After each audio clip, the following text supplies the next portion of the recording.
children of God's heart,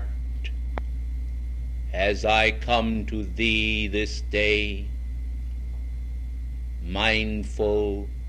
of thy longing for cosmic reunion, and yet of the pull of the senses and the delusions thereof, I desire with great longing to mitigate and to ease the path for every child of the light, and to raise each one in their consciousness to a place where the pull of the senses and the delusions thereof will have less effect to sway the consciousness of the individual, and enable him to secure for himself those profound realities of God which never pass away. The world today is a place of unrest because of the consciousness which mankind have partaken of. When they shall expand the seeds of their faith and draw to themselves greater of the power of light and love, the measure thereof being pressed down, shaken together, and then running over, in a natural release from their heart, the world shall be less constrained to enter into the vibratory action of that which is discordant, and instead beauty shall dwell and abide upon the face of mankind as upon the angelic host. The stamp of divine grace shall be apparent to all, and as the power of light expands itself across the planetary body, one hand bestowing to another an additional point of grace, blessed ones, the release of immortal substance from one chela of light to another, shall be a boon of cosmic assistance that shall sweep the planet round. Now in the interim period, when mankind choose to abide of their own free will in those lesser states of consciousness where they are surrounded with pain and the elements thereof, I tell you, the ascended masters themselves find that the limitations that mankind have accepted do prevent the manifestation of that which heaven intends, and yet it shall not always remain so. For the boons of heaven's grace do come earthward as swift arrows of light, to cause the outer actions of mankind to be brought into view, that men, perceiving their own folly and mistakes, will desire to generate a greater measure of respect for the light that streams from out the open door of God's own heart. I recall full well the measure of my own longing ere I was given the ascension flame and drawn upward into the beauteous octaves of light where I abide. And so, as I speak to you this day from those celestial realms, it is my desire to impart to you the longings of your own souls for the reunion of home. You have a song called "Keep the Home Fires Burning," and I tell you, blessed ones, the home fires are the fires of the Spirit, regeneration and reunion with those octaves of power where the limitless light of God expands without the delays incurred by mankind's intrusions of wrong thoughts and concepts. You see, blessed ones, each wrong thought and concept is like unto a door or a stone wall. It impedes and prevents the flow of the light, and the light does not pass through in sufficient quantity to enable you to maintain that spirit of elan and freedom which enables you to feel the buoyancy of celestial realms.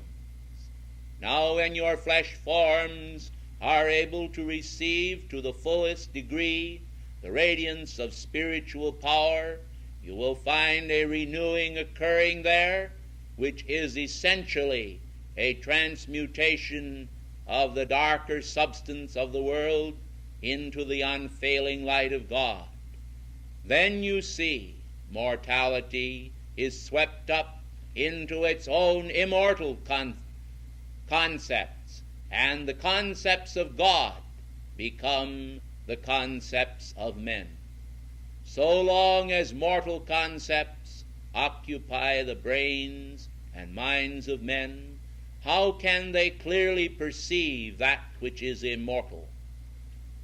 For as a man thinketh in his heart, so is he. Blessed ones, the fire of light, the fire of spiritual power, is being released now in the higher octaves. It is there for the taking, for those who are able to reach up to it. Those who prefer to remain lethargically in the octaves below may do so. There is no compelling power, blessed ones, to cause mankind to obtain the gift of divine grace against their own free will. It is never the part of the heavenly hosts' design to compel individuals to accept that which they do not want. You know, precious ones of the light, that we could, if we would, by spiritual power, and I think you will concede this, draw unto ourselves the entire earth, so that no individual upon the planet could resist attendance, for example, at one of our outpourings of light. And therefore there would be no room in the buildings of the world to contain the mankind of earth if we should send out the compelling call. Yet this is not the part of the divine plan, but rather to awaken sparks of light in the hearts of the responsive, and thereby cause them by the power of example to attract the mighty lodestone of light which will draw other men unto God. The words of the Christ, "And I, if I be lifted up, will draw all men unto me," are fulfilled then in each Chela, who in his soul's longing for home recognizes the duality of his mission. I refer now, precious ones, to the reflected and the real, for that which is here below is in the cosmic mirror a reflection of the spiritual power and light of God. The flesh forms you wear, all substance you behold, is but a reflection of the spiritual light inherent within. Because mankind do not understand the interplay of dimensional forces, they do not realize just how this is done. And in a sense I smile as I say to you, it is a trick with mirrors. But precious ones, God is not limited by mankind's realization of science, nor is he limited by their spiritual realizations. God is able to transcend even himself, and your own mighty I Am presence is able to expand the limitless light of your being. There is no limitation in God except that which the individualized manifestation of God chooses to accept or to believe. The power of belief, the power of wrong habit, has caused mankind to be compartmented, as it were, into a framework of his own making. And few there have been in past ages that have shattered this framework and gone free to rise to octaves of purity. Now, precious ones, there is no need whatsoever for you to ever feel that you cannot shatter the framework that you have so carefully and painstakingly builded around yourself for so long. There is never any real need to confine yourself to this mortal consciousness. If you will recognize that as the eye twinkles, so the light of your presence can flash forth on the instant and cause you to be changed in the twinkling of an eye into immortal consciousness of light. You will realize that as the consciousness changes, so the human concepts also must follow the swift upsurge of the light, and therefore man must rise as his thought rises. When mankind remain bound by an attempt to categorize all that parades before them, they find that the bulk of their energies are going into a state of human judgment and criticism. All that they see then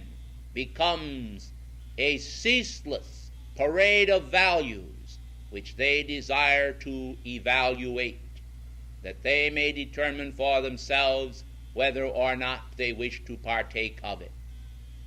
This may seem on the surface, precious ones, as discrimination, but it differs greatly. For when an individual practices the ritual of spiritual discrimination, the individual is able to attune with the firelight of God behind mortal substance, and to perceive behind all form that supernal light. Then there is an application to the Holy Christ intelligence, whereby the intelligence itself descends and conveys the vibratory action of everything unto the consciousness with the speed of light. This does not generate an action of human criticism, but is an action of cosmic discrimination completely set apart from the outer action of mankind's senses. It does not rely upon the intellect or upon previous experience to draw its conclusions, but it acts according to the holy law of God, which loves life free. And perceiving then that which is a right action, or that which is a wrong action, cleaves to the former right action, and remains anchored therein, and spurns the wrong action as incompatible with the light of the heart. This does not mean that persons or places or conditions or things themselves are inherently bad, but it does mean that that which is acting may not be according to the highest light which is within the precious person or thing. You see, blessed ones, mankind must understand that not only do human beings act and retain within themselves the vibratory wrong actions of the senses and old outer actions which are discordant repetitions of mankind's own former crimes as recorded, but also there is a talismanic action inherent within physical substance, so that oftentimes, for example, the mere entering into a home or a building or the handling of objects will cause a mental depression to occur in the consciousness of the individual so doing. Realize then, precious ones, that it is the will of God to set you free from all outer action that is wrong or destructive or will draw you down into a maelstrom of human despair. It is never the intention of God to see you the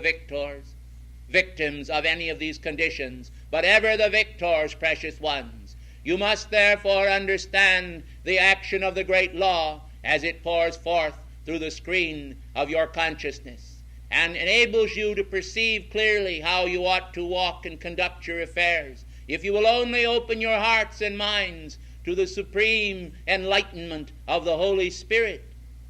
Precious ones, as I refer once again to the talismanic action in substance, I wish to call to your attention that there are also spiritual things which have been locked within the heart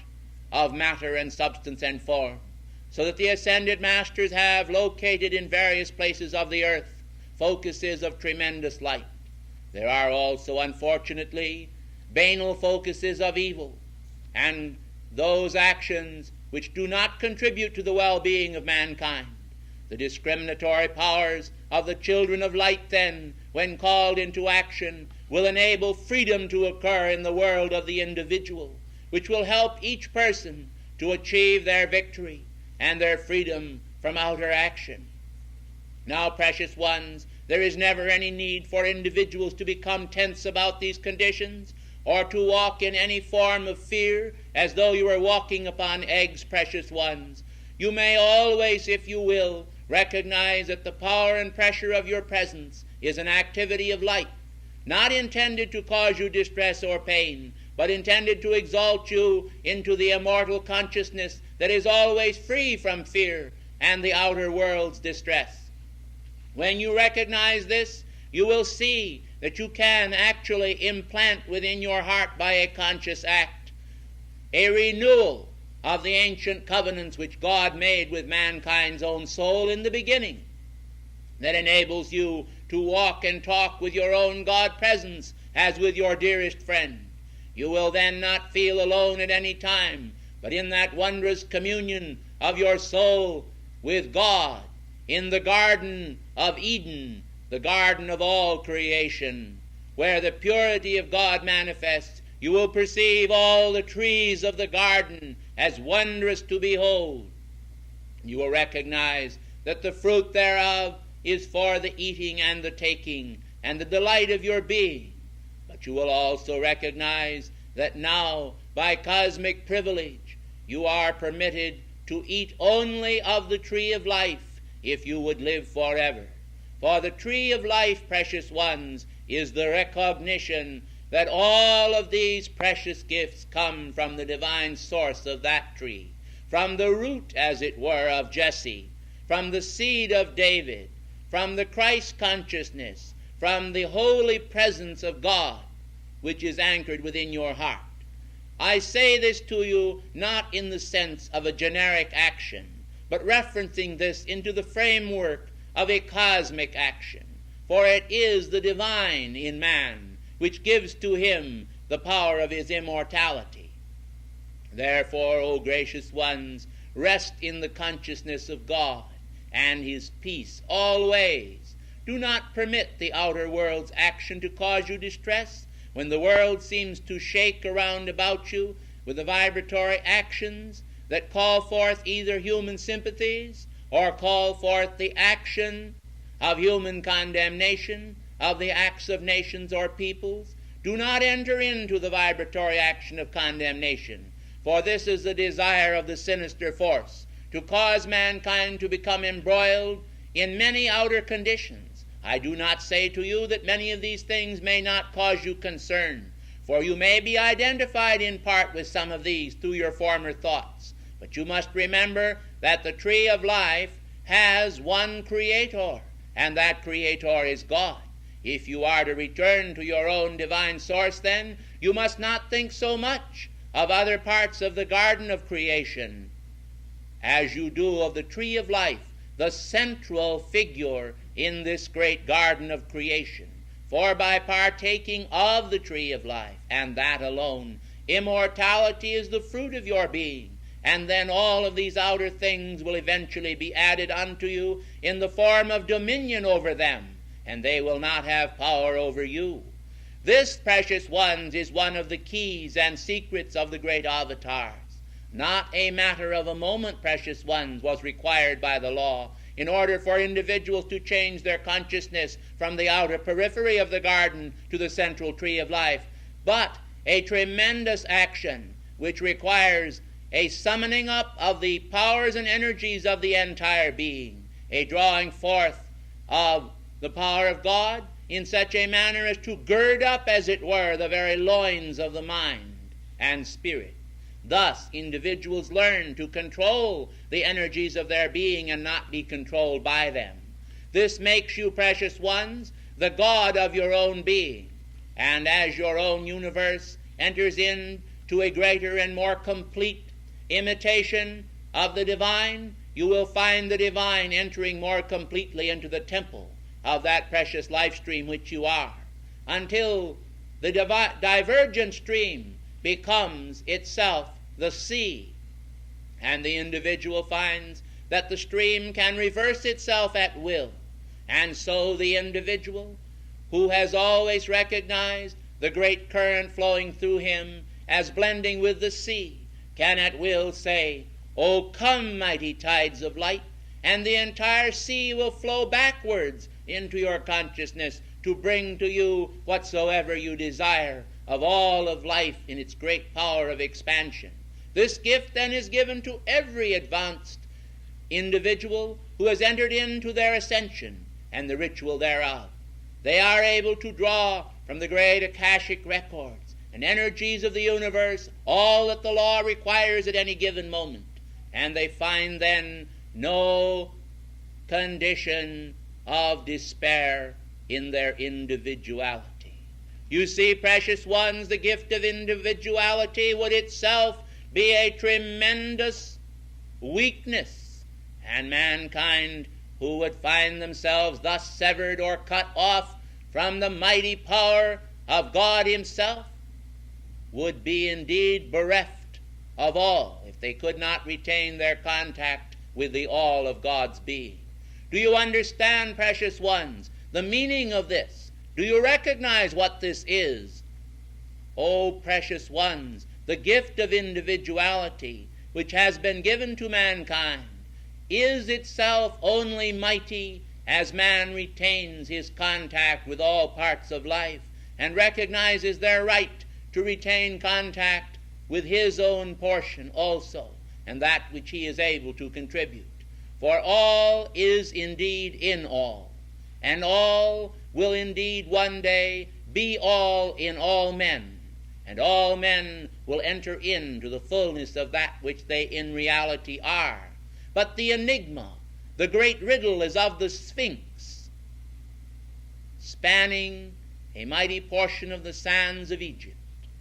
is not revealed to those who are not initiated into this understanding. But those of you who have a little spiritual understanding can make application to the heart of your presence, and in the understanding of this riddle know thyself as also the self of God. This, however, is not always conveyed by the mere sense consciousness's recognition of this, but must be conveyed through the very gift of the immortal substance placed within the chalice of the heart.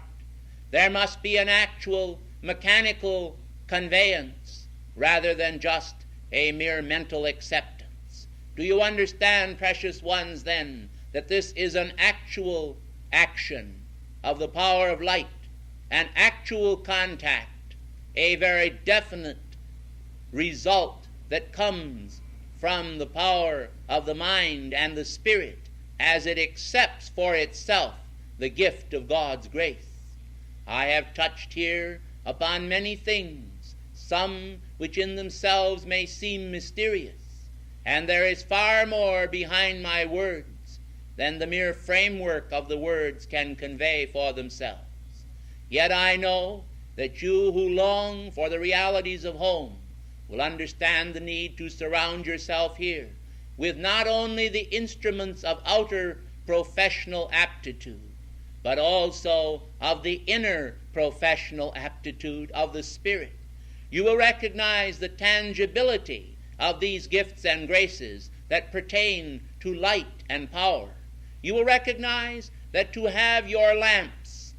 without the oil of these graces is indeed a potential danger to your life stream. For the cry may go forth at any moment, "Behold, the bridegroom cometh," and individuals not so supplied with the oil of spirit within their being will find themselves indeed shut up in outer darkness, where they cannot recognize at that moment the great light as it appears. Therefore I say to you, every act that you do, every thought that you think, every prayer that you utter, every service that you attend, every choice opportunity that you make the most of, is in itself an accrual of the power of light within the very treasure house of your being. Without these gifts, the way home itself may become barren and desolate as a desert. Precious ones, with these precious gifts, the way home may become as a blooming valley, as a mighty veil of love and illumination, where the flowers breaking round your feet meet the rainbows of promise from the celestial realms, and you feel no aloneness, but only the desire to find your way home and to assist all life in doing so also. In this great outsurge of the incoming light of the Christ within, you will find indeed that the kingdom of God is within you. You will find indeed that the kingdom of God is real. You will find indeed that all else is unreal. You will find indeed that I am the fullness of God's grand design, executed by his Holy Spirit within the fabric of my being, establishing there all victory forever. I am the completeness of that design, right now becoming externalized before the eyes of all. I am entering in to the fullness of all that is, into the reality of my presence, and nothing else, no lesser condition, matters at all, for I am the one consciousness alone, acting to take its rightful dominion over all lesser forms, substance, ideologies, concepts, and consequences.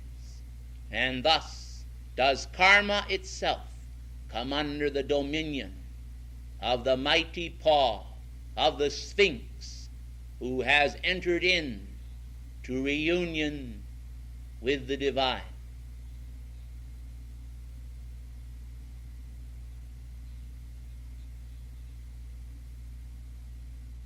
I thank you.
hearts of light,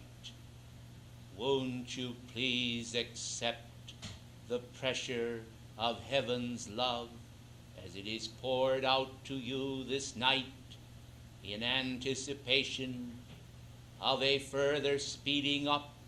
of the process of man's golden age consciousness, when all of the night that has hitherto been a part of man's lot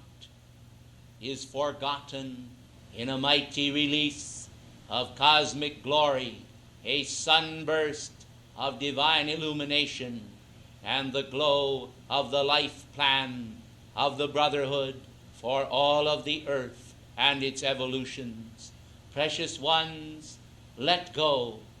of all the disturbing elements of mankind's consciousness, and feel now as though you were a babe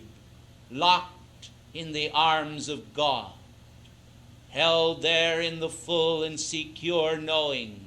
that no harm could possibly come to you, and recognizing that the flow of universal love throughout the universe is a power far greater than that vested in any mortal creation, or than the action of human consciousness, regardless of its density. Bear well in mind, blessed ones, that the power of man's wrong thought was first derived from cosmic energy misqualified. You see then that the minute quality of cosmic energy which mankind drew forth and then misqualified has been a thorn in the side of every man from the foundation of this action. Therefore you must recognize that it is this small quantity of misqualified energy which is pitted against the mighty light of God and the love of God and the purity of God and His divine plan. I tell you, precious ones, mankind's mortal consciousness cannot stand against the unfailing light of God. The mighty blast of cosmic purity that issues forth in full-blown radiance from the heights of heaven and the heart of the mighty silent watcher is able to cope with every phantom of mankind's imagination and bring to every waiting heart the advent of the birth of the Christ consciousness within the waiting heart. When an individual, having been taught the traditions of the world, is first given the blessed message of cosmic freedom dictated from the heart of Saint Germain in the mighty law of life which he has released, it seems to most individuals as though it is almost too good to be true. I tell you, blessed ones, it is good, but it is not too good for the children of God or for any part of His creation. But it is true, and it is the eternal blessing which heaven will bestow upon you. This which you now have is but a small portion of that glory which shall be externalized in you. Will you enter now then into a state of calm knowing, a state of calm knowing that is not the turbulence of the outer world concern? Will you come apart with me this night from the thoughts that have not given you your freedom? Do you realize, blessed ones, that every single thought which mankind think when they are assembled together in a place such as this one has its effect upon those who are nigh them? You must know then, blessed ones, that the higher your thought is raised, the greater elevation can occur to all who sit with you in contemplation of our holy outpouring. Now then, that the great door of light may swing wide to the blessing of every individual who is here,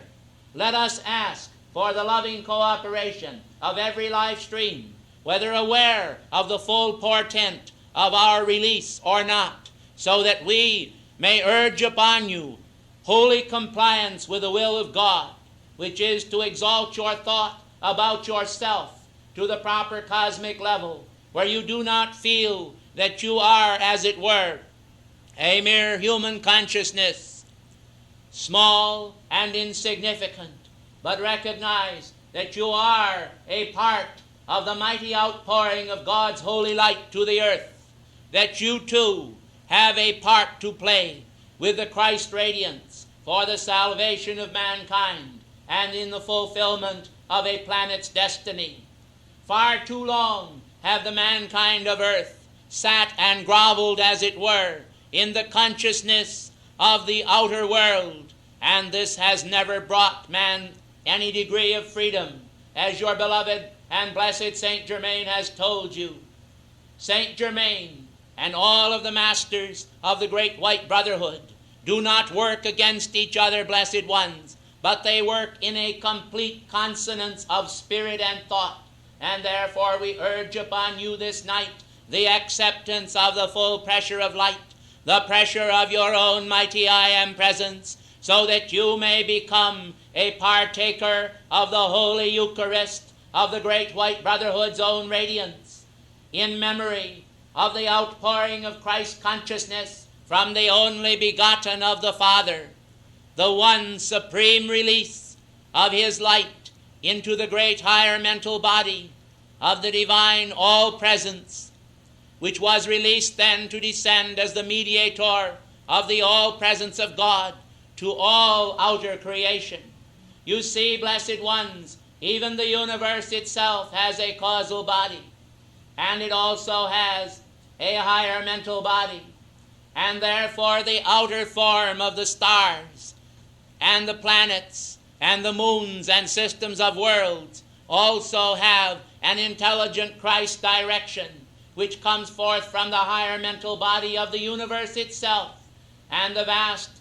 diversified hierarchy of heaven is indeed a manifestation of the wisdom of God, which is not vested in any one single outpicturing, but in an outpicturing released through many who are given charge over a specific portion of universal substance, that they may bring that substance to perfection. This, of course, blessed ones, is typified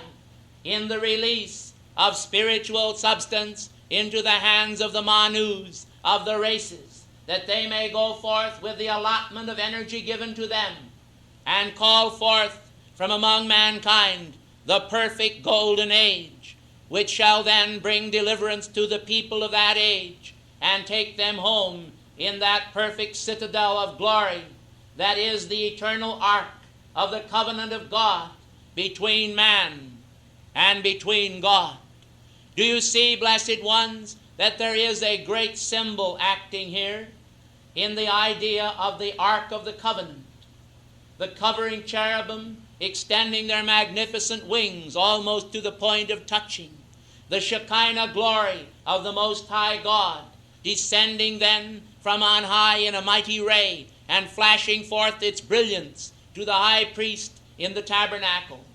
Mankind must recognize that the glory of heaven is of necessity veiled from mankind in the outer court of existence, where the consciousness is completely occupied with mankind's own designs and therefore is absent from the Lord.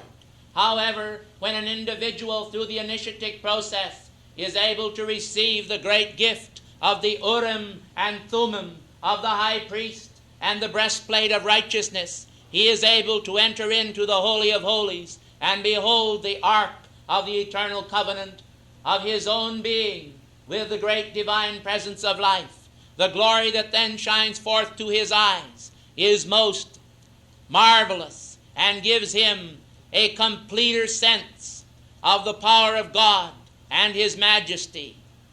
Now, blessed ones, will you contemplate with me the glory of God and forget the action of the human mind as it seeks to penetrate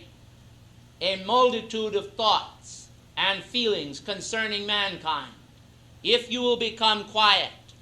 and let your outer self relax, and let your minds also relax from thinking about those things which you can do at any time, even when you are not here, blessed ones, you will find that I will be able to do a more specific action of light for you than ordinary. Blessed ones, I ask great calmness in this place, a stilling of all unnecessary movement, and a stilling of the mind and consciousness and feelings and thoughts. Do not feel, blessed ones, that you are any place except in the hand of God. For so long as your mind is occupied with outer things and with the body consciousness, we are not able to do the fullest that we can do for you. And there is definitely an interference then that is set up in the transmission of our words to you by your thoughts and your feelings when they are not disciplined and do not commit themselves into the hands of God. Do you see, blessed ones, I am asking for this as a boon that you are able to give, so that in this loving cooperation I am able to perform a service of light, not only for yourselves, but for others who are here to receive a final blessing in this class, which is held here in Los Angeles for cosmic purposes and as a crowning diadem of the entire California class this year. Do you see then how important it is that I should ask you to do this? Blessed ones, do not in your outer consciousness, I ask in the name of God, dare to defy this request, for while I give you free will and recognize that I will not override or attempt to override that free will, I assure you that it is most important that you do this, and it is also necessary, enable that I may confer some specific benefits upon those who require it in order to sustain a great action in their own life, which shall enable them to cooperate with the ascended masters to the completion of certain cycles in their own life. Therefore, I again say to you, there is a penalty of great portent that is attached to any individual who will insist upon having their own free will, when I have asked you as an ascended being to release and relax any feeling you may have of human thoughts, that you will therefore put your thoughts wholly upon your own God presence, and will insist and demand of your own life stream that it shall do this. For unless you will cooperate with me in this, I cannot give the measure of divine power which I would give to this audience this night. For I tell you, blessed ones, beloved El Moria, and the others who have planned this conference, have made it possible for many individuals to come here and to receive the radiation and blessings of these dictations without necessarily qualifying to the fullest extent as has been required in times past. Now, if we find out that individuals will usurp the opportunities which they have and will insist upon doing things which disturb the equipoise of our releases, we will be forced to bar the gate against the intrusion of any such individual by setting up standards which may cause distress to some individuals who themselves are indeed children of the light, completely dedicated to the unfoldment of their own divinity. Therefore, I have made this request. I have given you time to consider it, and I ask that you now will take advantage of this quiet moment to perform in the holy name of God the specific action which I have requested. I ask that your organist shall render a certain specific number of bars, which will be according to the dictates of her own conscience and feeling, as I shall direct. And during that time, I ask that absolute stillness in thought and feeling shall reign.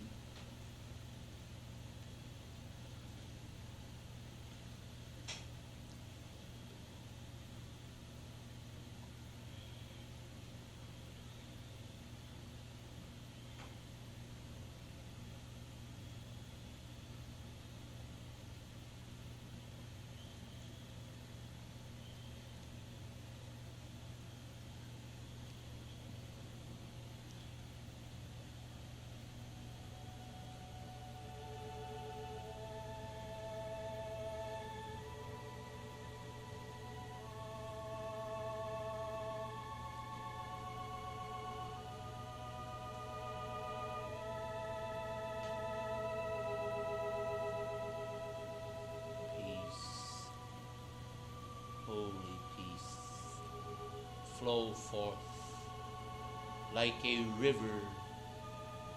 in the stillness,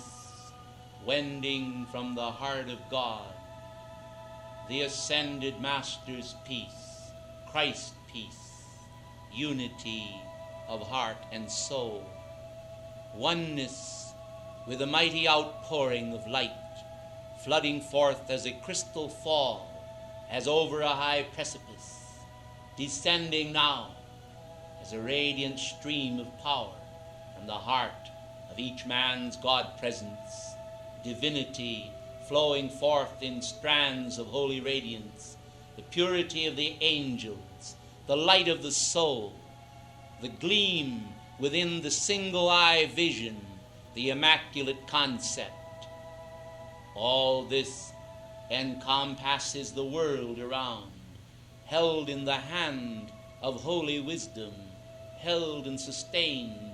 by the power of the archangels,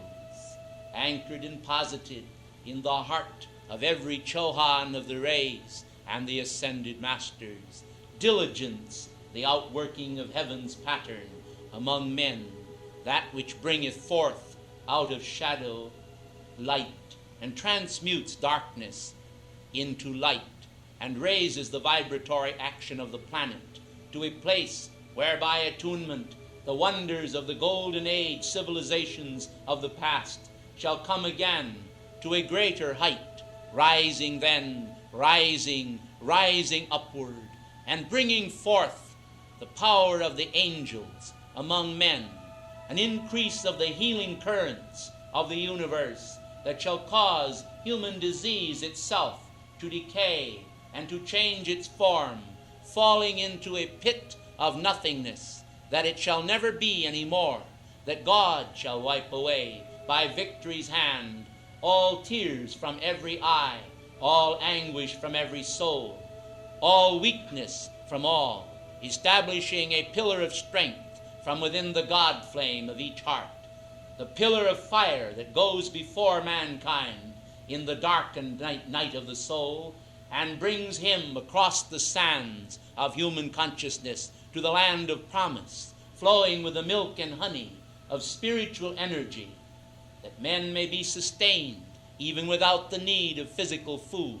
receiving, as the Christ of old, the meat from the hand of God, the bread of the angels, that which transmits and transmutes to mankind all that is of human consciousness, and then confers by the transmittal of light divine consciousness upon all, divine consciousness flowing forth from the ascended Master's octave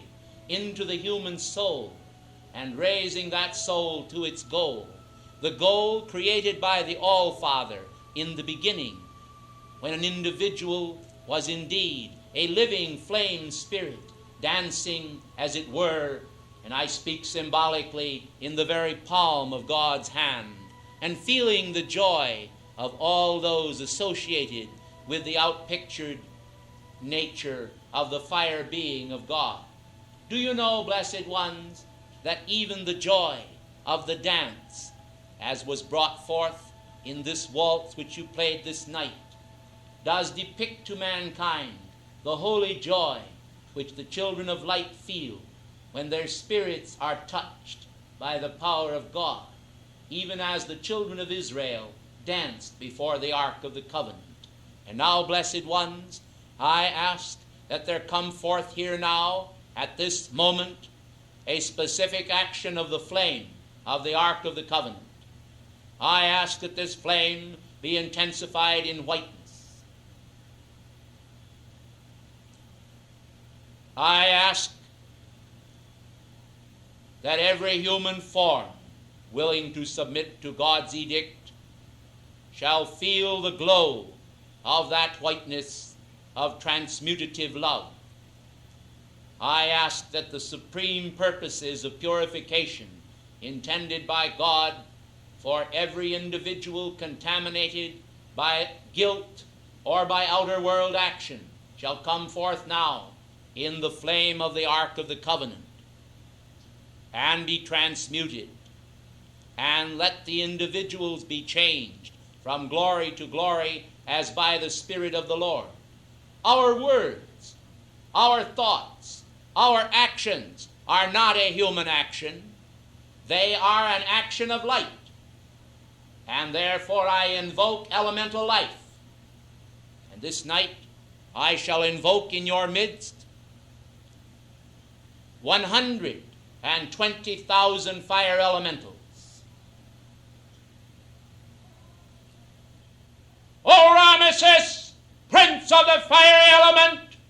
in the holy name of God which I am, I say, bring forth 120,000 fire elementals, and let them surround this place with the unfailing light of God. Let them sweep into the atmosphere of this city and anchor themselves in full position as a cosmic flanks of light around this place, that the descending currents which we would invoke may be sustained long enough to create a specific action of ascension's flame that shall draw from Luxor, from the temple of the sacred and holy ascension fire, and from the heart of Serapis, a specific action of the ascension flame, which shall cause certain individuals in this place who have long served the light to have a specific action accomplished this night, which will mean their freedom within a short period of time, and at the specific time when they are offered the victory of their ascension.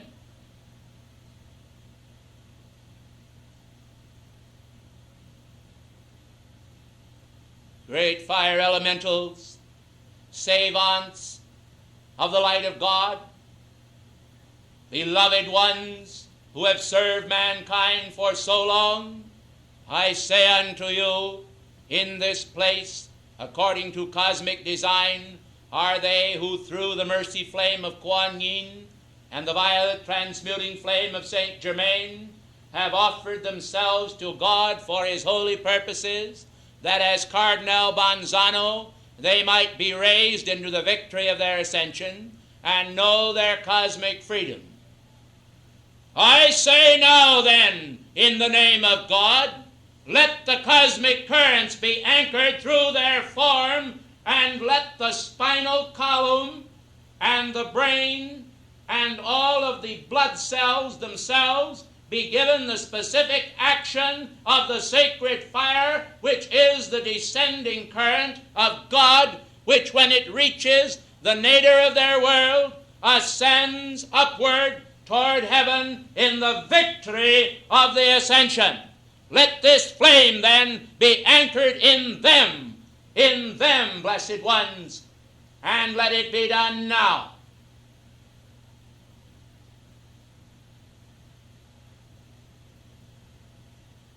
With the touch of golden liquid light flowing through one single blood cell, in these individuals there is now anchored the beginning of an action of the ascension.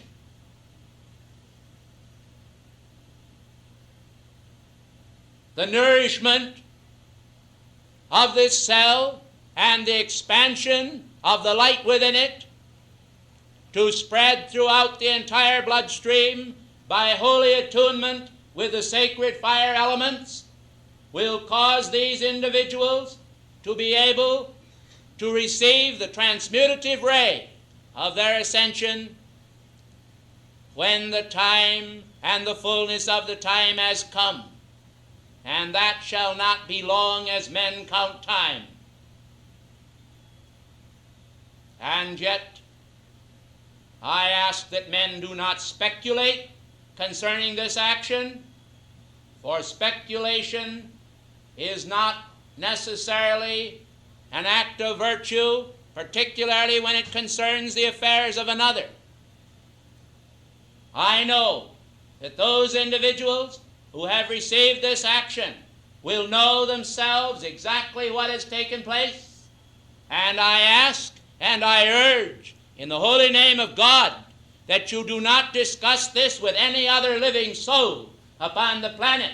I charge you before God, if you shall discuss this, there is a strong possibility that whatever has been done for you this night will be lost. And therefore I ask you to honor Saint Germain by keeping this counsel as Mother Mary did of old. In your heart, locked there, Tell no man then that which is done. Now, precious ones, the fire elementals are resting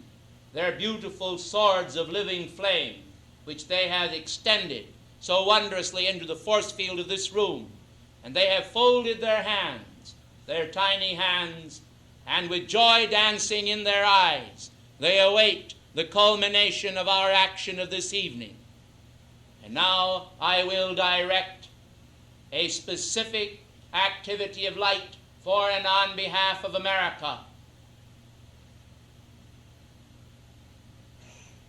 I am speaking tonight on behalf of the great Karmic Board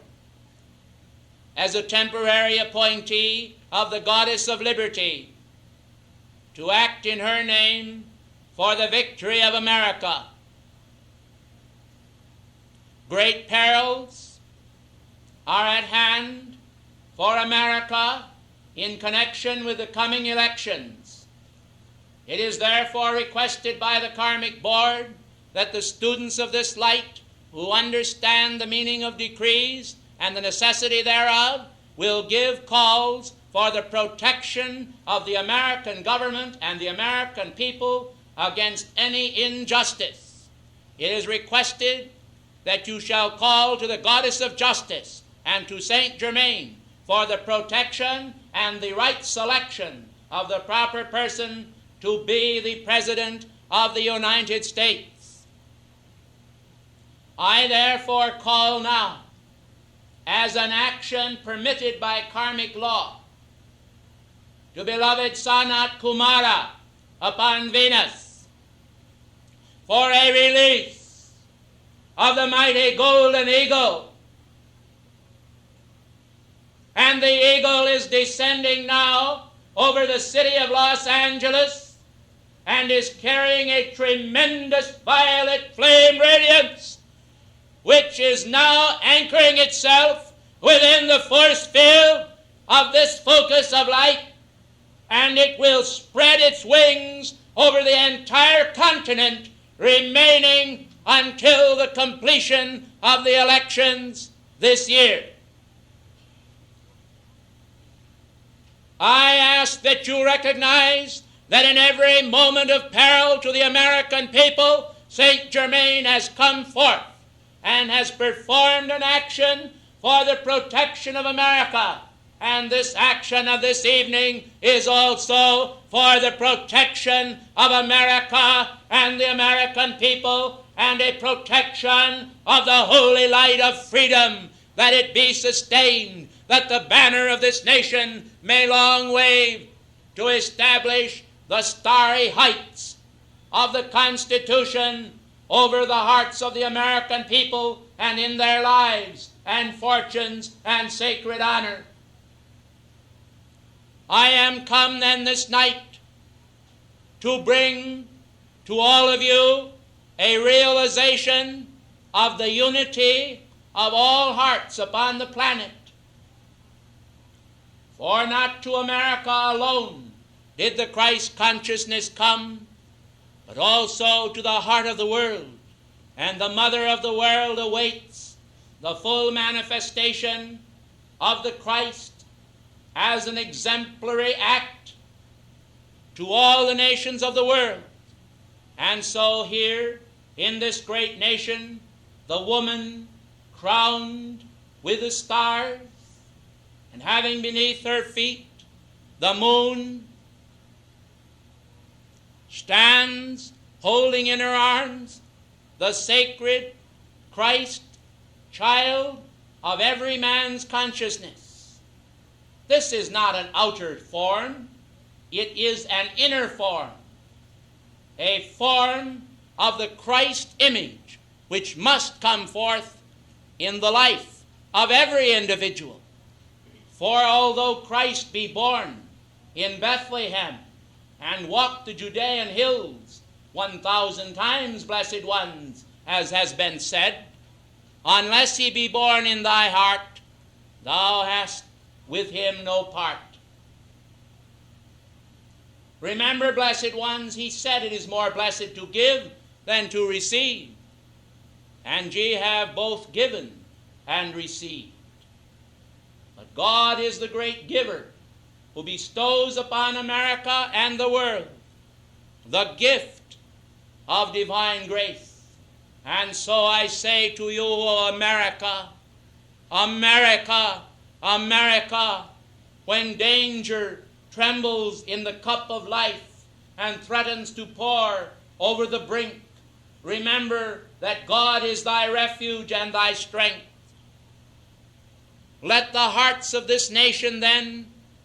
be made secure by a continuation of trust in God and the ascended masters, and let confusion disappear in the full light, the full orbed radiance of the golden flame of illumination invoked from the very heart of God. Anchored now at Lake Titicaca is the wondrous action of illumination's flame blazing from the Andes' sacred heights. Let it now blaze forth in the hearts of those able to receive it, and let all know that God watches over this nation, that his wings are spread, wings of great love, over the hearts of all of the American people, those in this activity and those outside of it. But the more individuals that will pour their adoration to him without deceit and without guile, the greater the maximum security of this nation and its people against all the forces of shadowed substance. For in light there is strength. In joy there is the sustaining action of life, and all may partake of it. And now then, as we prepare for the final burst of our cosmic fireworks, for and on behalf of America, I call to your attention that a sustaining action of cosmic joy is able to flow through your body and brain and mind for a long period from this night, if you will accept it and anchor it there. And every time a single act that tends to create sorrow is brought to the screen of your mind, if you will but call to me and think of the radiance of a pink rose charged with God's light,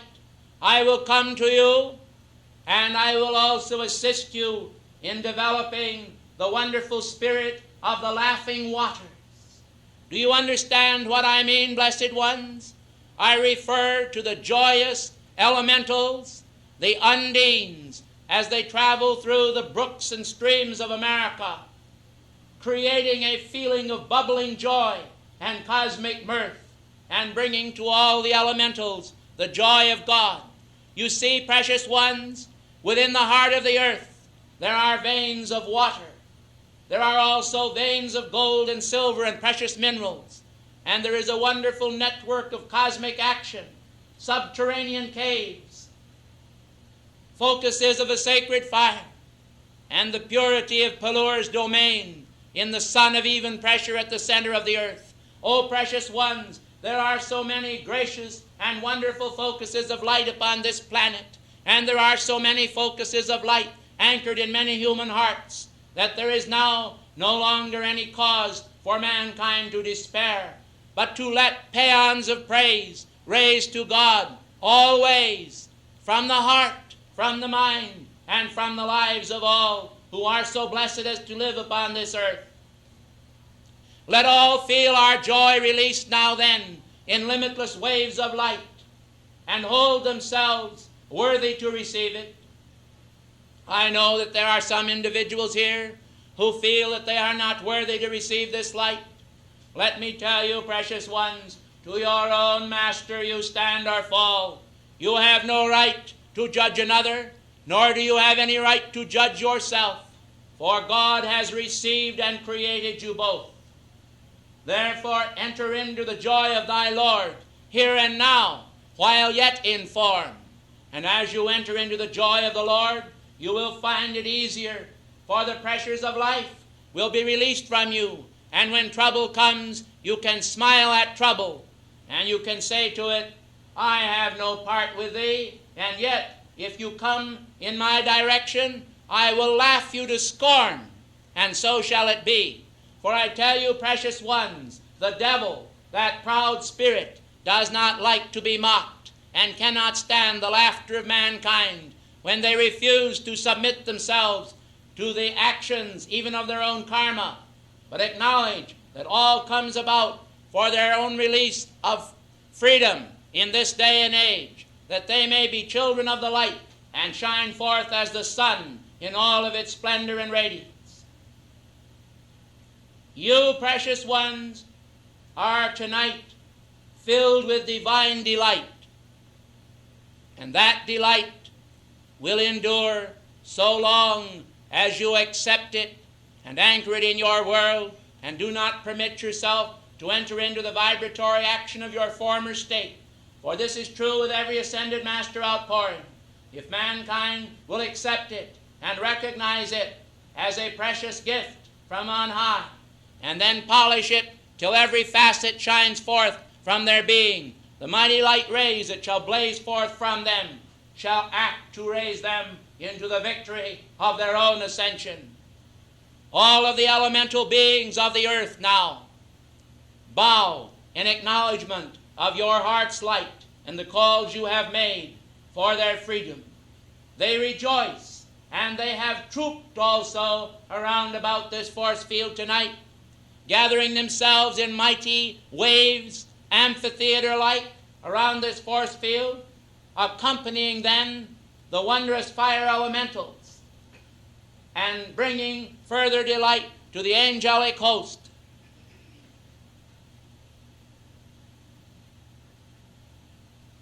And now, precious ones, as I draw this to a close, I perceive afar off in the heavens Archangel Michael descending with lords of the blue flame to assist you this night in taking full advantage of the many momentums of light that have been anchored in your world through this class. Archangel Michael is some distance off yet, but he is coming very rapidly into view.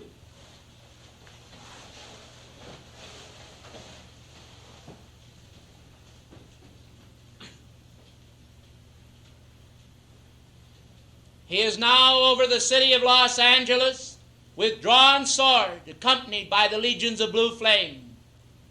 And he has anchored himself in the atmosphere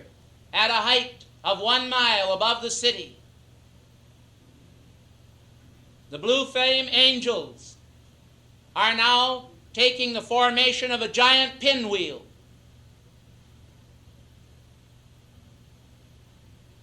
And Archangel Michael has extended his sword toward the east, directly across the entire heart of America, as it were to dissect the very heart of America and expel every negative force from the hearts of the American people. He is beginning to swing now from the east to the west. And the blue flame angels that are with him are moving at a tremendous speed,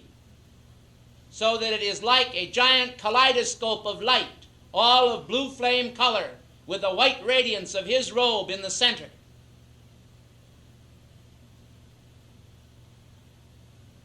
Archangel Michael is now moving at a speed even faster than can be followed by the eye of an ascended being, for it all blends into one vast radiance of cosmic light. And a tremendous force field of cosmic protection is being established over this city. For in this city do dwell many individuals who, like Lot of old in Sodom, do decry the inequities of the people who have forgotten God and departed from purity of thought and feeling. These individuals are willing to offer their very lives to God for and on behalf of Los Angeles and the people of California as well as America. Because of the great devotion of these individuals who abide in this city, and all are not in this place, I tell you that a mighty force field of light is being established here this night and connected with the fountains of flame that were established here last year. It It is our opinion, then, that through a continual manifestation of cosmic attention and gratitude to God for this gift, that the people of the entire world can be blessed and return to an Edenic state of consciousness which will enable the ascended masters to bring victory to the earth and the victory of the golden age into a great and speedy manifestation within a specific and allotted time span. I do not choose to give this out this night to any individual here in this place by direct word through this messenger. In other words, I do not choose to tell you publicly, but I am willing to confide to a special group a certain knowledge of this, if they will apply to me and then attune with their divine presence.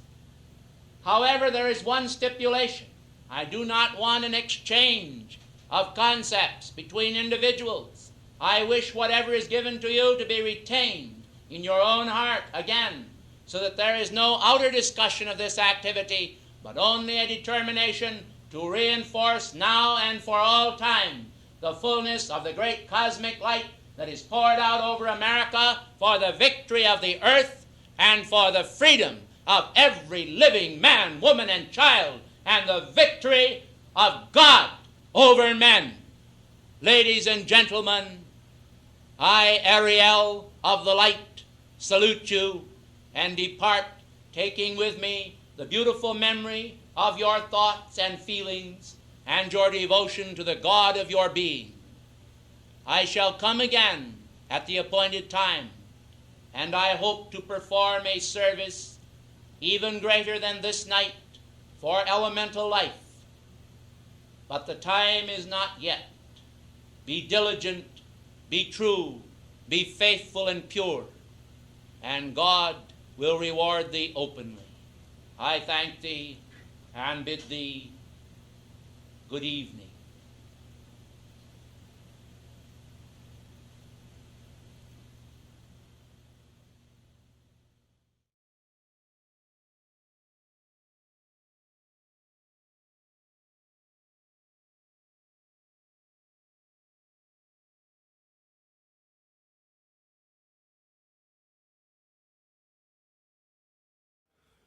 Golden days in the sunshine of a happy youth,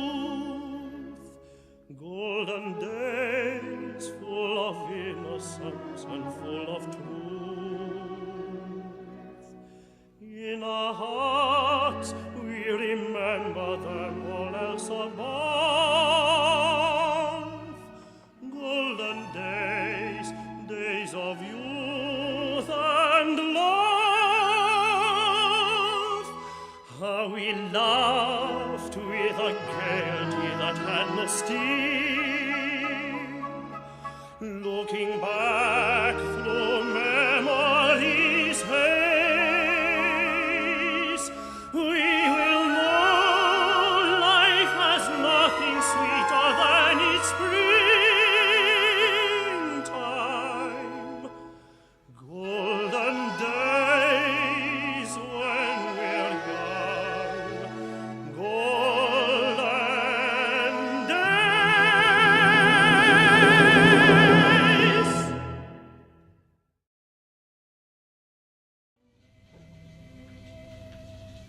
And so there flows now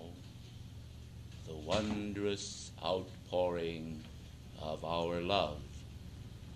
from the Andes unto the world. And as this love flows forth, we urge that the golden armor of holy illumination's flame be placed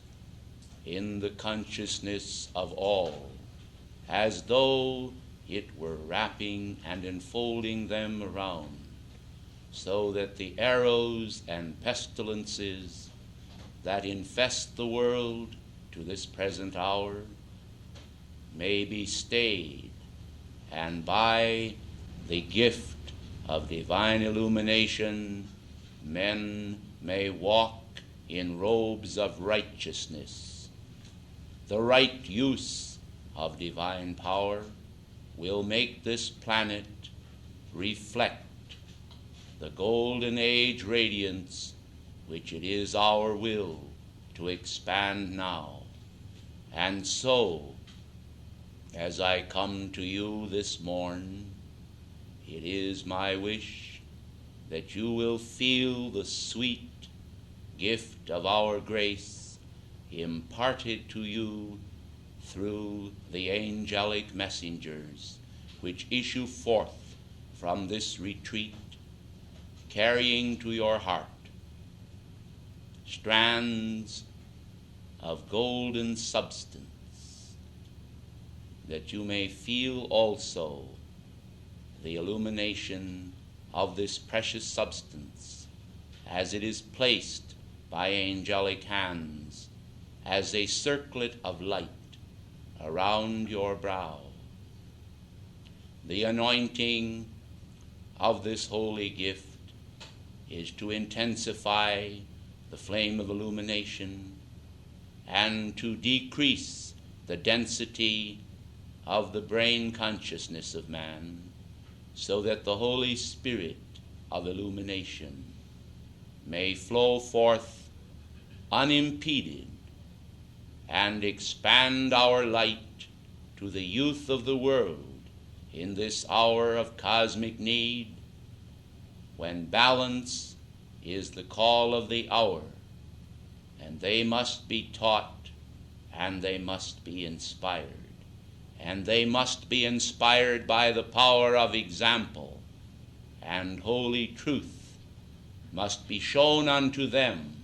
both from within and from without. They have seen bad examples. They have seen how iniquity could spread abroad across the face of the earth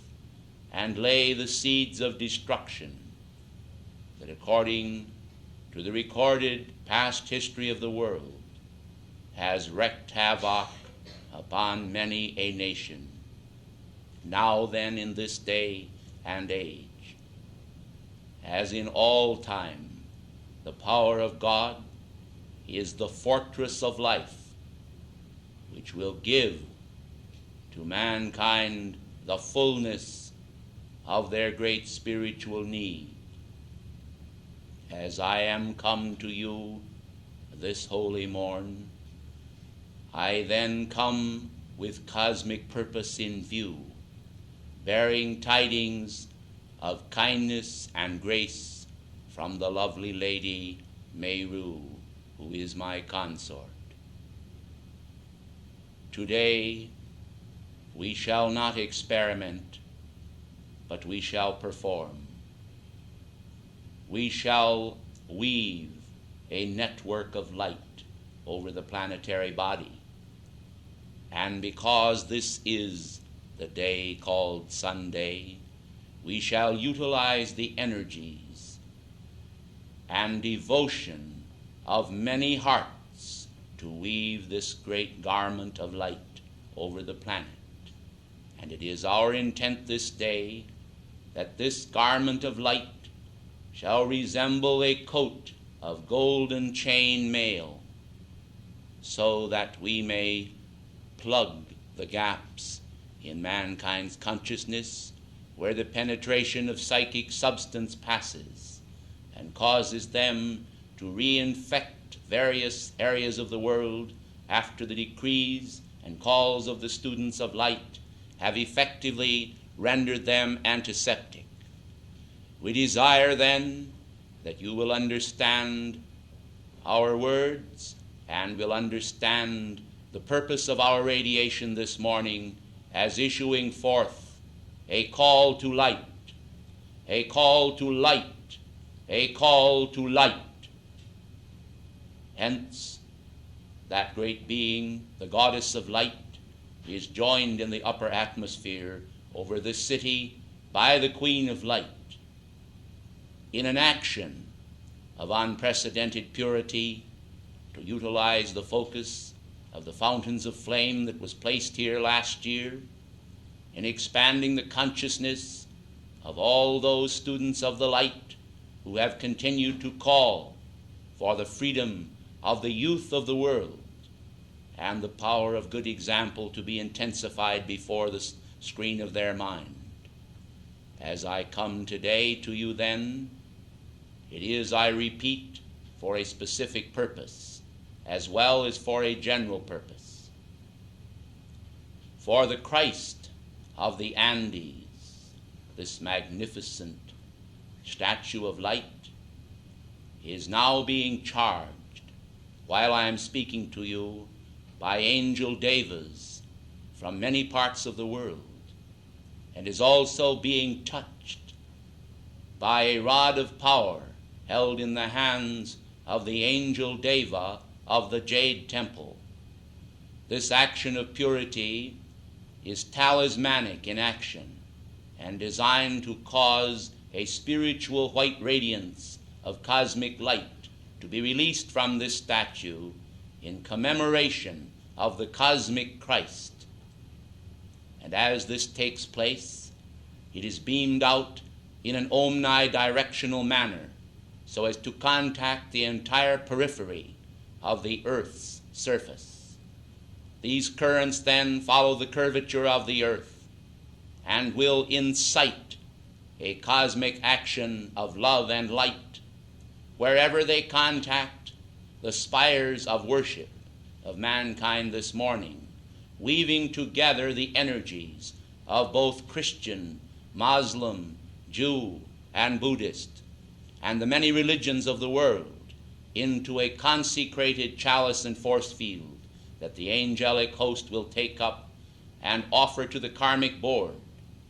This offering is intended to be carried directly to the great central sun and laid before your precious Alpha and Omega, not in a propitiatory sense, but in a sense of devotion. Therefore, blessed ones, this gracious offering from the hearts of mankind will cause a response to occur. For we know the law, and we know the great love of Alpha and Omega, and the immaculate concept which has been held in the great central sun magnet. To utilize this energy then of mankind is our purpose this day. We shall also use with a special ardor the energy of the students of light, those who have continued to call forth and decree for the freedom of mankind. The outpouring of this network of light is of special significance, for we hope to insulate mankind from the psychic realm as much as possible and establish a curtain of great power so that this realm will become somewhat isolated from mankind and exceedingly difficult to pierce. It is our hope that this will bring about a great wall of light between the octave of psychic substance and the human consciousness of mankind, making it extremely difficult for those individuals engaged in psychic practices to actually contact the psychic octave. The purposes of this, then, will be to free mankind from the burden that otherwise would be thrust upon them, as there is a rupture occurring in this strata and the pouring of this discordant and misqualified energy upon the planetary body and into the consciousness of the people. This will mean that many of them will be forced to rely only upon their own accumulated momentum of consciousness, and they will be unable, as hitherto, to make a contact with the astral and psychic entities of that octave. The purposes then of this holy opportunity, which I am consecrating on behalf of the expanding Christ consciousness, is to enable mankind to find a new freedom and to have released into their consciousness, in the outer sense, a greater portion of light from their higher mental body, or holy Christ self. Do you see, precious ones, the meaning of this gift of light then to the earth this day, called forth at this Golden Age conference as a consecration of light, which causes rejoicing at the angelic level and a pulsating current of joy to sweep around the planet as the planet itself and elemental life contemplate the full meaning of this gift. Let us then determine to externalize it so that it can never be ruptured or pierced by mankind's outer consciousness. This has been needed for a long time, but has never been possible before, for there were certain requirements of the great law based on, as it were, a certain accumulation of individuals of light over the entire landed area of the earth. I am happy to report to you that the dispersion of students of light across the face of the earth is such as to make this possible when I combine the calls of the many students of light and the established focuses and present them to the Karmic Board. This presentation, in an a priori manner, did establish this before I came to you today, so that I had the promise and assurance that it would be done. And it is my gift of illumination to the world this day, and the gift of the goddess Meru, but it is more than that. It is the gift of the cosmic hierarchy and of the entire spirit of the great white brotherhood. And it will mean a great deal to the freedom of mankind. I assure you that. Won't you please be seated? Most gracious ones, as I am speaking to you, there is a gradual stepping up of our radiation in your midst. And this, of course, is a direct result of this action, whereby there is a seclusion of mankind from the octaves of negation. Of course, you must recognize, blessed ones, that mankind's mind and feeling world, which has been previously externalized, remains and must be guarded against. This does not mean that you discard your decrees. It does not mean that you are not alert. It does not mean that you rest on your oars, as it were, nor does it mean that your tube of light and violet flame action is not necessary. For you must continue to consume all externalized human creation which you have. It does give you a special assistance in preventing you from tying in to the astral and psychic world, as was hitherto the unfortunate happenstance that occurred to many individuals, particularly when they were in a state of great fatigue and unable to hold, or so they thought, their contact with their divine presence. Now, precious students of the light, the youth of the world have been victims of this intense malpractice of the tools of the black magicians, which has caused them to become victimized in a manner which long ago occurred in South America and brought about the destruction of some of the most magnificent civilizations which were externalized there. Your own precious Saint Germain is well aware of how an intense focus of light was held for so long there, and yet the so-called brothers of the shadow did indeed wreak their havoc upon the minds of the youth of those ages long past, and brought about the downfall of civilizations established there. Now it is our intent to utilize the energy of the students in America and throughout the world in a most constructive manner, that the great divine director may find a haven of refuge to establish in South America the great retreats of light, which will be established as the incoming seventh root race takes their full position and authority in physical embodiment. You must understand, precious ones, the meaning of all this to the planetary unfoldment and also to the incoming of the great golden age. There are individuals I am well aware of who have somewhat wearied of hearing of the golden age and not seeing it manifest. And this, of course, is understandable, for mankind do not see as we do all of the inner action that takes place. They get a mere glimpse of a spot, as it were, of action upon the earth, whereas we have the complete omnidirectional consciousness that takes into account not only all action on the entire face of the earth, but also the action of past ages, and is able to draw instantaneous comparisons and to read the charts of all of those past actions and compare it in a most relative sense with that which is currently taking place. We do not require the use of calculators or scientific machinery in order to do this, for we do it with the power of light and with the speed of light and with the joy of the angels. and we are able then to give our results directly to those individuals who will attune with us and inspire them to understand what is happening upon the earth, that they may cooperate with the angelic host. Now I wish to make clear at this time that it is not the plan of God to keep mankind in the dark, but to illumine mankind always. This has ever been the plan of God. But so long as individuals kept their consciousness tied to material things and substance of the world and the strata of the world's consciousness, it has not been possible to send forth the radiance of illumination and have them be receptive to it at the precise moment when it was most needed. This I am sure you can understand, for all of you are well aware that there are times when you are just a little bit out of tune, precious ones, with your own God presence, and you are not then able to make the contact which would be of such great assistance to you. And therefore I urge you to not submit to the idea that you can be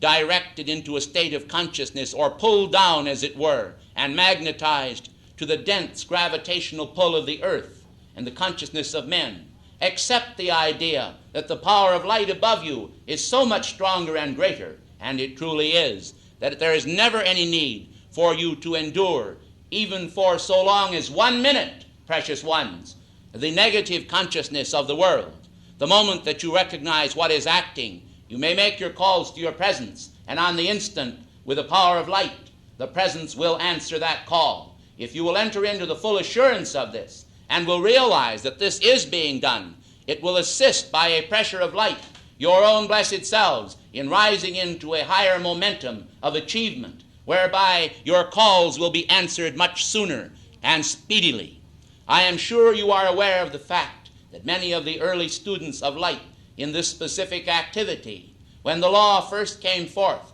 were able to achieve most magnificent actions, and still do. Nevertheless, some of the students of the light today have grown weary in a sense of well-doing because they have accepted too much of the pressure of mankind's divisionary action. Now I will explain to you this morning exactly what I am referring to. I am referring to the fact that human schism entered in many cases, into the action of the children of light, where individuals were gathered together and formed a body or a group of servers acting in a specific manner for the light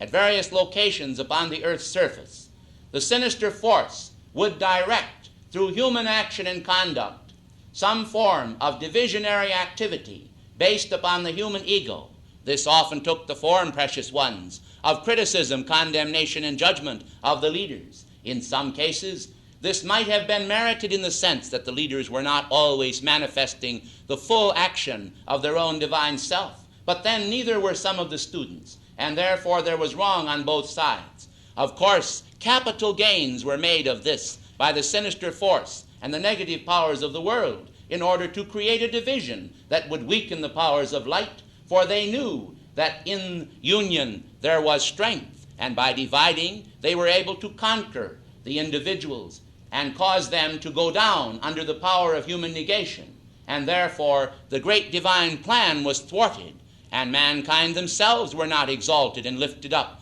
as was the part of the divine plan. All of this, I think, you can easily determine for yourselves if you will meditate upon it. For it is a truth which is self-evident, and yet it is a strange thing, blessed ones. But these most self-evident truths are sometimes relegated to the attic and the basements of life, where they do not come forth when they are needed. And many falsehoods, many corrupt ideas of consciousness, forms of criticism and condemnation of others, seems to come forth with great ease and occupy the consciousness of mankind. The accent is so often placed upon wrong and upon density rather than upon light and purity. This, blessed ones, is the reason why we have so often stressed to the student body of light the great need to hold the immaculate concept. If you hold the immaculate concept for your fellow men, blessed ones, you intensify the power and pressure of light within your own force field, and you send forth light unto others, and therefore, do you see, you must receive light in return. It cannot be otherwise. But if you hold in your consciousness other thoughts that are negative in concept, or you perceive, even though it may appear to be so, some flaw in the character of another, you are also intensifying this same flaw in the force field of your own world. For the seeds of destruction, when they were first sown, permeated the entire consciousness of all mankind upon earth. For there is a so-called common body, which mankind are not always aware of, so much so that whenever one individual falls a little bit, it pulls down the entire common body of mankind, the collective consciousness. Therefore, precious ones, you see, when any individual upon the planet rises or ascends in consciousness or is given the gift of their ascension, it raises the entire collective consciousness of mankind just a little bit closer to the Godhead. And therefore it is the intention of the great goddess Meru this morning to intensify the feminine ray in your midst while I amplify the masculine ray, so that you will understand that the action of building this coat of golden chain mail is not an action of 1 second, but is being accomplished in part while I am speaking, and will be intensified in the days to come as you call for the amplification of the action which took place this morning. And therefore we have asked the Queen of Light to radiate a great ray to an old and secret temple in South America, and to open that temple this morning in order to release a specific quality of light that is related to the action of the 2 secret rays, so that mankind will have an additional momentum in this hour of the world's peril that has not been released ever before. Now, as I am speaking to you, she is directing an action through the power of the angelic host, and the door of this ancient temple, which has been sealed, is coming open to bring about an action of the 3 times 3, which will intensify the action of the 3 times 3 and give Saint Germain at least twice as much energy as he has ever had before to assist the freedom of this earth in coming into manifestation. Thank you. Won't you please be seated?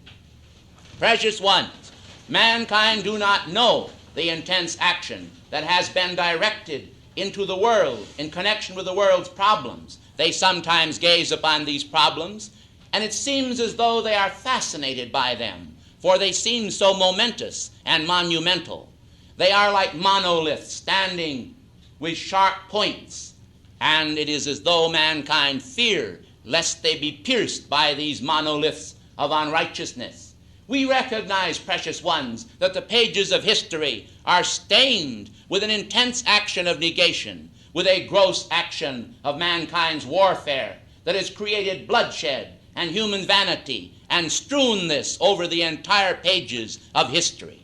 But I would like to point out this day that while this outer action has been going on, there has been a tremendous cosmic action of light in every age, even during the period so-called Dark Ages, when certain individuals held a focus of light for the planetary body. These precious individuals, so often unrecognized, unsung and unknown, did create then in the force field of their own being a proper state of consciousness which enabled them to tune in with the cosmic hosts, the angelic hosts, and the great white brotherhood. We used many of these individuals to hold the focus for the earth at a time when the entire planetary body would have gone down under if it had not been for the magnificence of these life streams. Do you see then that there has never been an hour so dark in the history of this earth that some individual has not held the contact with their own great God presence? Their radiance then, and the power of light through them, though it may have seemed small and puny beside of the massive concrete action of mankind's darkness which covered the earth, was a sustaining power which penetrated through elemental life, the wondrous substance of virtue. And I want to tell you that among the elementals, under the direction of beloved Virgo, under the direction of beloved Prince Aramis, under the direction of beloved Neptune, Lord of the sea, and under the blessed direction of beloved Aries, there was established through a certain number of volunteers among the elementals a specific action which drew the power of light, which the individuals held as a focus for mankind and scattered it across the entire planetary body into nature itself, so that light was a garment across the face of the whole earth. Otherwise, you see, blessed ones, when mankind were imbued with the fig leaf consciousness, as depicted in the early Edenic scene, they would have felt so naked before God that they would have actually entered into a state of almost complete apathy and unwillingness to lift themselves up from the degradation into which they had fell.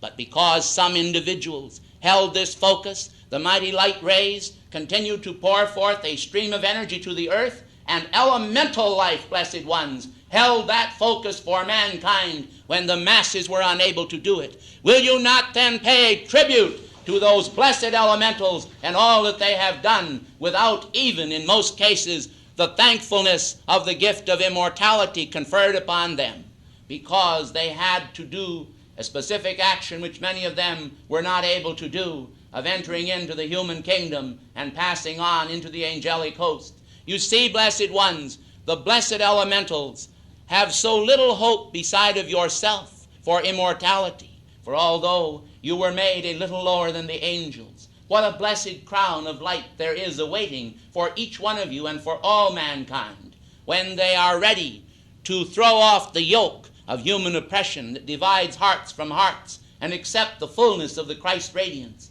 Thank you. Won't you please be seated? Now, precious ones, with the great release of substance, of light that is pouring forth across the planetary body this morning, I would like to tell you also that we are using some of the political focuses of the world, such as the Washington Monument, and we are tying in to the mighty ray that is anchored there as a silent sentinel for and on behalf of America. The action of light this morning is actually weaving strands of great cables and extending these cables to tie all of the monuments that are constructive across the face of the earth into one vast network of light. Then the angelic hosts are contacting persons and places and conditions and things which are vibrating with an action of light, and all are being interwoven into this marvelous pattern. This is going to mean a tremendous boon to the earth in this day and age, but it will require the attention of the students in order to reinforce and establish it so that it may be a permanent action for the earth. Do you see what I mean, blessed ones? In other words, this is an etheric gift which we are conferring upon the earth this morning, and this gift requires a specific action of mankind's attention being fed into it in order that the power of light may retain this power of the golden chainmail armor, anchoring mankind into the purity of his divine radiance. I thank you, and I am counting on you, as is the lovely goddess Meru, to sustain this action of mighty assistance poured out in this day to the earth and all mankind upon it. May God's grace be amplified without limit.